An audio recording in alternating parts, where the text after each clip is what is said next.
All right, let's dive right in.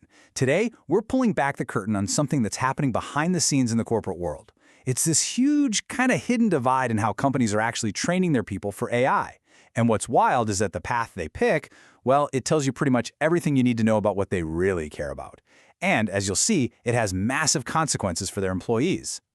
Now, before we get too deep, just a quick heads up. What we're talking about today is actually part one of a whole 15-part series.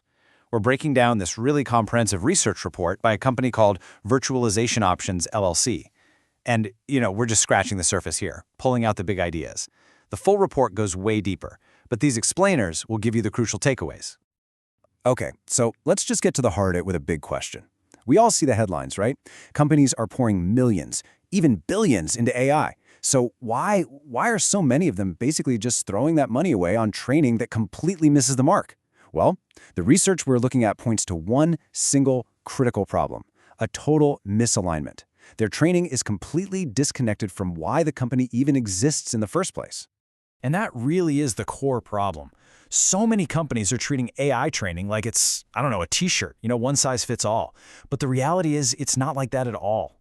The report shows there are two fundamentally different paths a company can be on. And if you try to apply the wrong training to your path, you're not just wasting money, you're missing out on huge opportunities. So this is where our tale of two companies really begins. Think of it like this. On one side, you've got companies that are all about shareholder value. Every single decision they make boils down to one thing: maximizing financial returns for the people who own stock. But on the other side, you've got customer-focused companies. Their whole game is about building long-term success by creating absolutely exceptional customer experiences. And these two core priorities, they create two completely different universes when it comes to AI. All right, first up, the shareholder value mandate. For these guys, it's simple. AI exists to serve the bottom line, period. Yeah, and let's be really clear about what this means. It's not just that they like profit, it's that every single strategic move they make, including every dollar spent on AI, is judged by one thing: does it maximize financial returns and keep risk low for our shareholders? AI isn't some shiny new toy. It's a cold, hard capital investment that has to justify its existence. So how does this play out day to day? Well, their priorities are super clear. First off, financial performance is king. Any AI project has got to show a clear, measurable ROI, no fuzzy math allowed. Next, it's all about efficiency and automation. The main goal of AI here is to slash labor costs and make operations run leaner. Then there's risk. The training is laser-focused on avoiding financial, legal, or reputational screw-ups. And finally, they see AI as a way to get a leg up on the competition, to build a defensible advantage in the market. Okay, let's pivot. Now we're looking at the customer-focused mission.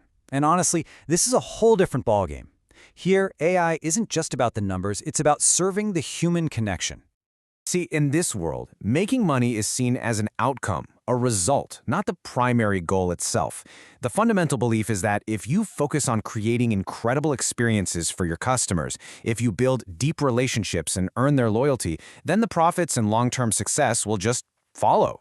It sounds simple, but that one little shift in thinking changes absolutely everything about how they see and use AI. And you can see this in their priorities. For them, AI is all about enhancing the customer's journey, making everything feel smoother and less frustrating. It's about using AI to create personalized experiences for tons of people, but, and this is key, while being super respectful of their privacy. Their training focuses a lot on things like ethics, trust, and being transparent with customers. And maybe most importantly, AI is seen as a tool to build a real relationship over the long haul, not just to process a single sale. And this quote from the research, man, it just hits the nail on the head. In these customer-focused places, they're not just training people on which buttons to push. They're training them for judgment. That's the uniquely human skill, right? Knowing when the AI is doing a great job and when it's time for a real person with real empathy to step in and handle things. That's a game changer. Okay, so we've explored these two very different worlds. Now, let's really put them head to head. A direct comparison so you can see just how different their AI strategies are. This right here, this is the whole thing in a nutshell. Look at this. For the shareholder value company, the goal is money. AI's job is to cut costs. Success is ROI. Simple. Now look at the customer-focused company.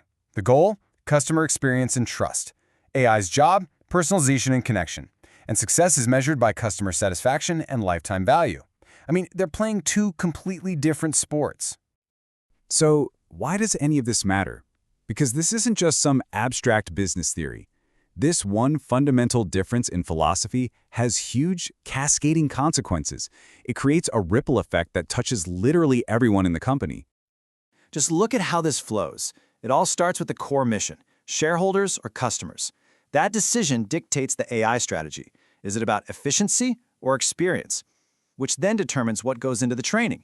And that leads right to the big one: job security. It's the difference between being trained to manage a system that's designed to replace you versus being trained to partner with a tool that makes you even better at your job.